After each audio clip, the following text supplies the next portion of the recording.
আপনারা রবীন্দ্রনাথের তিরোধান দিবসের অনুষ্ঠান করছেন বা সারা পৃথিবীর রবীন্দ্র অনুরাগীরা তারা যখন এই অনুষ্ঠান করছেন, প্রথমেই কবিগুরুকে প্রণাম জানিয়ে বলি, কবিগুরু গোটা পৃথিবীর এবং বিশেষ করে বাঙালিদের সবচেয়ে গর্বের মানুষ হচ্ছেন কবিগুরু।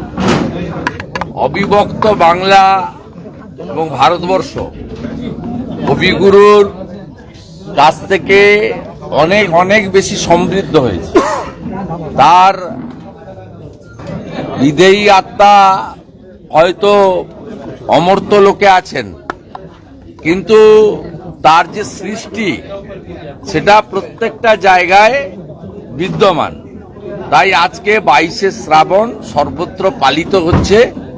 অত্যন্ত দুঃখ পরিতাপের বিষয়, পূর্ববঙ্গ তথা আজকের বাংলাদেশ, সেখানে কবিগুরুর মূর্তিগুলোকে গত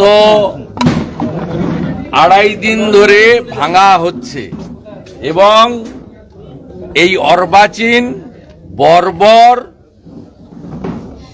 উগ্র মৌলবাদের সমর্থক এবং যাদের নত্যসত্য জ্ঞান নেই, এই সমস্ত পশু বৃত্তির সম আচরণকারী একদল মানুষ আজকেও বিশ্বকবি রবীন্দ্রনাথ ঠাকুরের মূর্তিগুলোকে, তার নামগুলো যেখানে যেখানে খোদাই করা আছে, অন্যান্য মূর্তির সাথে সেগুলোকেও ভাঙছে, বিকৃত করছে।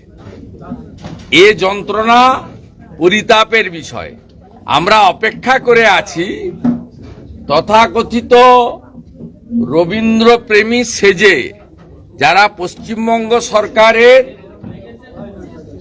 উচ্ছিষ্ট খেয়ে বুদ্ধিজীবী নাম পরিবর্তন করে এখন ভাতাজীবীতে পরিবর্তন হয়েছেন, তারা কবে রবীন্দ্র সদন থেকে একটি মোমবাতি নিয়ে পদযাত্রা শুরু করবেন, আর কবে আমরা আহ্বান পাবো সেই পদযাত্রার অন্তত পিছনে হাঁটার জন্য, সেই অপেক্ষায় বাংলা আছে।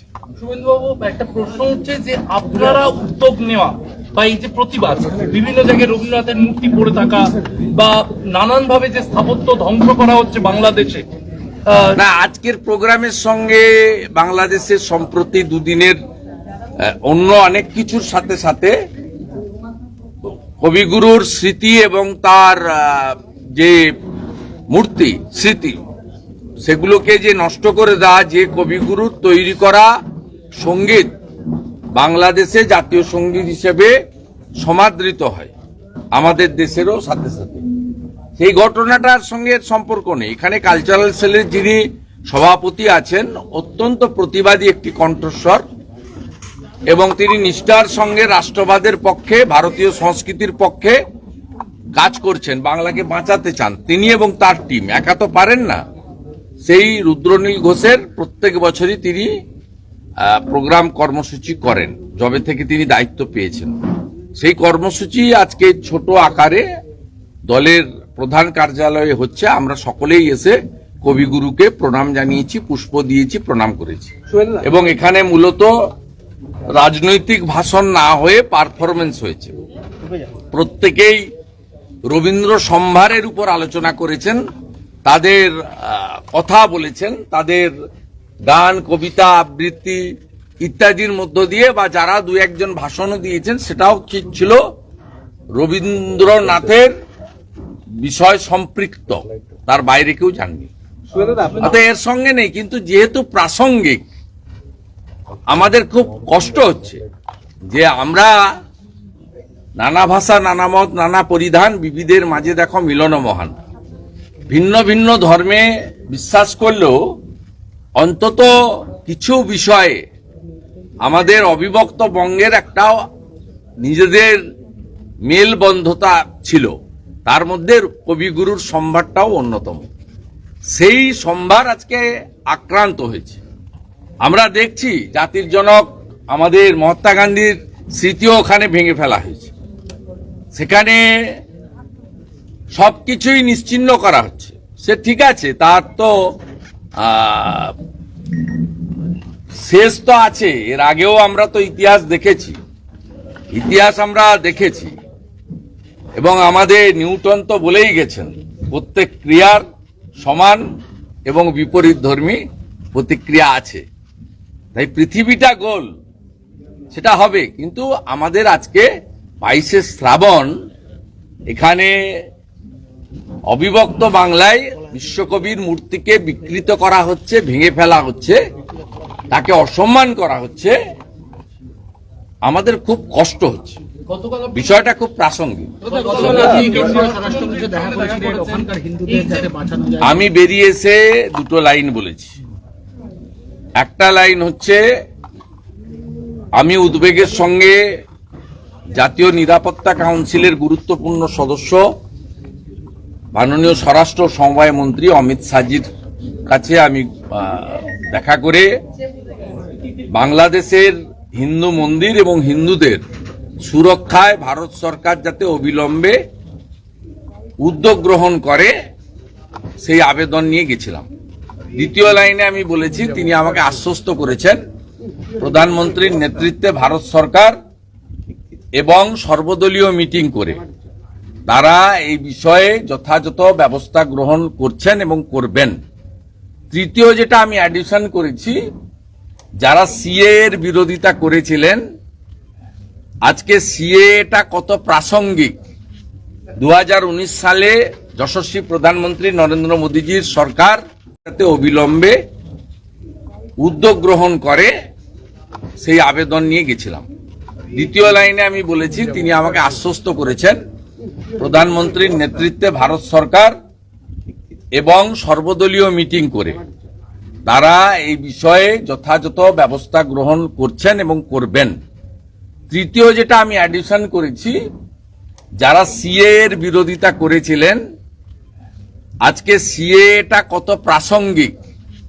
2019 সালে যশস্বী প্রধানমন্ত্রী নরেন্দ্র মোদীজির সরকার সিএ আনে, 2024 সালে সিএ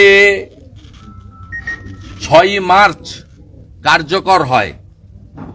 আজকে কত দূরদৃষ্টি নিয়ে ভারত সরকার সেদিন বানিয়েছিল যে হিন্দু, শিখ, খ্রিস্টান, জৈন, পার্সি, বুদ্ধিস্ট যারা আফগানিস্তান, পাকিস্তান, বাংলাদেশ থেকে ধর্মীয় উৎপীড়নের কারণে দেশ ত্যাগ করতে বাধ্য হবে, তাদেরকে সিএ এর আওতায় ভারত তাদেরকে যথাযথ আইনি সুরক্ষা দেবে। এই আইনের যে যারা বিরোধিতা করেছিলেন, আজকে চোখে আঙ্গুল দিয়ে দেখিয়ে দিয়েছে সিএ আইনের প্রয়োজনীয়তা এবং কার্যকারিতা। এটা আমি বলেছি। খবর এলো যে বাংলাদেশের এই আন্দোলনকে সমর্থন জানিয়ে ইতিমধ্যেই পাকিস্তান এগিয়ে এসেছে, আন্দোলনকে সমর্থন জানাচ্ছে পাকিস্তান।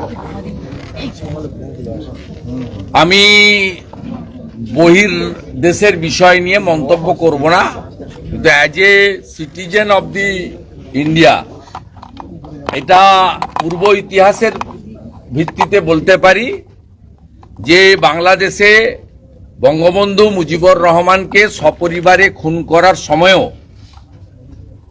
পাকিস্তান প্রেমীদের হাত ছিল। আজকে যে ছবিগুলো আপনাদের কাছে আসছে, যে ফোন তো আমি হাজার হাজার ফোন পাচ্ছি, ফোন ধরছি, চেষ্টা করছি রেসপন্সও করার, তাতে এই আন্দোলন বাংলাদেশের স্বৈরতন্ত্রকে সরানো বা গণতন্ত্র প্রতিষ্ঠা করা বা ছাত্রদের আন্দোলনের জায়গায় নেই। যা আমরা দেখছি এটা হলো মন্দির ভাঙো, হিন্দু ভাগাও আর ভারত বিদ্বেষী, এই তিনটে মন্ত্রে এই আন্দোলন হচ্ছে। স্বাভাবিকভাবে পাকিস্তান প্রেমীরা একটু উল্লসিত হবে। খুব দুর্ভাগ্যের বিষয়, আমি যখন ভারত বিরোধী বা প্রধানমন্ত্রী বিরোধী স্লোগান দেওয়ার জন্য বাংলাদেশ ডেপুটি হাই কমিশনারের অনুমতি নিয়ে 20 জন বিজেপি বিধায়ক নিয়ে আমি যখন যাচ্ছিলাম, তখন আমাকে মমতা ব্যানার্জির পুলিশ বাধা দেয়। অথচ গত পরশুদিন নিউ মার্কেট এলাকায় চিকিৎসার জন্য ভারতে আসা কিছু বাংলাদেশি যখন বিজয় মিছিল করে, উল্লাস প্রকাশ করে, তখন মমতা ব্যানার্জির পুলিশ তথা কলকাতা পুলিশ তাদেরকে বাধা দেয় না, উল্টে তারা যাতে আনন্দ উচ্ছ্বাস প্রকাশ করতে পারে কলকাতার রাজপথে, ধর্মতলা চত্বরে, নিউ মার্কেটে, সেই সুযোগ করে দেয়। এটা পশ্চিমবাংলায় যারা রাষ্ট্রবাদের পক্ষে, ভারতীয় সংস্কৃতির পক্ষে, যারা 15ই আগস্ট জাতীয় পতাকা তোলার আর বন্দে মাতরম গাওয়ার জন্য বা জাতীয় সঙ্গীত গাওয়ার জন্য অপেক্ষা করছেন, অথচ তৃণমূলকে ভোট দেন, তারা দয়া করে একটু সজাগ হন। আমরা এই দৃশ্য, গণভবনের যে দৃশ্য ভিডিওতে দেখেছি, লুটেরাদের দৃশ্য, এই দৃশ্য 21 সালে বিধানসভা নির্বাচনে ভারতীয় জনতা পার্টি পরাজয় হওয়ার পরে এই মডেল আমরা পশ্চিমবঙ্গে দেখেছিলাম। তাই পশ্চিমবঙ্গে যারা এখনো ভাবছেন যে ভাতা তো পাই, আমার কি, তাদের বলবো 31 সালের জন্য প্রস্তুত হন। যদি আপনারা এখনো সজাগ না হন, আরেকটা সুরাবর্দির হাতে এই বাংলাও যাবে।